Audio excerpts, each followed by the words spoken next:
Vereador Juliano Valim, nos escuta? Presidente, Pois não? tá conseguindo escutar agora? Escuto, sim. Está garantida a sua presença. Ok, obrigado. No momento oportuno, eu chamo para o senhor declarar o voto. Declaração de voto, vereadora Estela Balardi.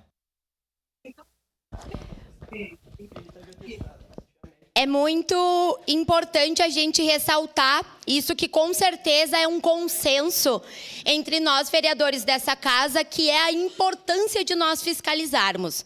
A importância de nós estarmos nas ruas, de nós estarmos dentro das instituições, garantindo que todos os espaços tenham um bom atendimento, prestem um bom trabalho à população. Eu acho que isso é de responsabilidade de todos nós, e todos nós, dentro da nossa área, dentro dos bairros que a gente representa, fazemos essa fiscalização.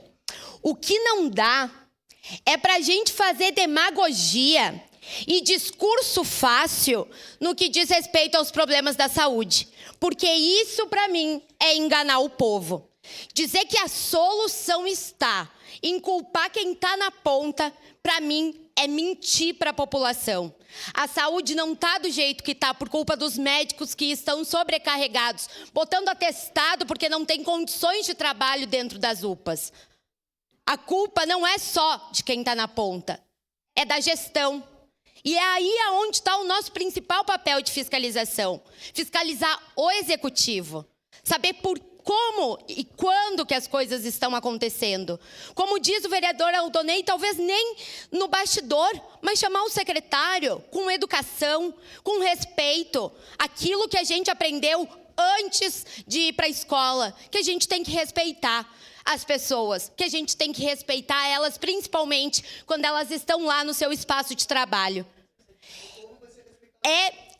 Com licença, estou falando. É importante... Só um minutinho, por favor. Nós temos uma vereadora, segura o tempo. Nós temos uma vereadora declarando seu voto, não é aberta às manifestações. Segue com o tempo, vereadora Estela Balardi. Eu trago sempre aqui a importância de nós termos a responsabilidade com aquilo que nós falamos, com aquilo que nós alegamos e com os nossos atos. Para concluir, senhor presidente, quando a gente imputa ações sem ter a prova, dizendo que as pessoas estavam alcoolizadas, sob efeito de drogas, ou pior, que estavam tendo relações sexuais sem prova, a gente está, mais uma vez, mentindo e descumprindo com o nosso papel, que é de responsabilidade dentro desta casa. Grito não me dá medo de onde eu vim. Então, continuarei meu trabalho. Muito obrigada. Vereadora Estela.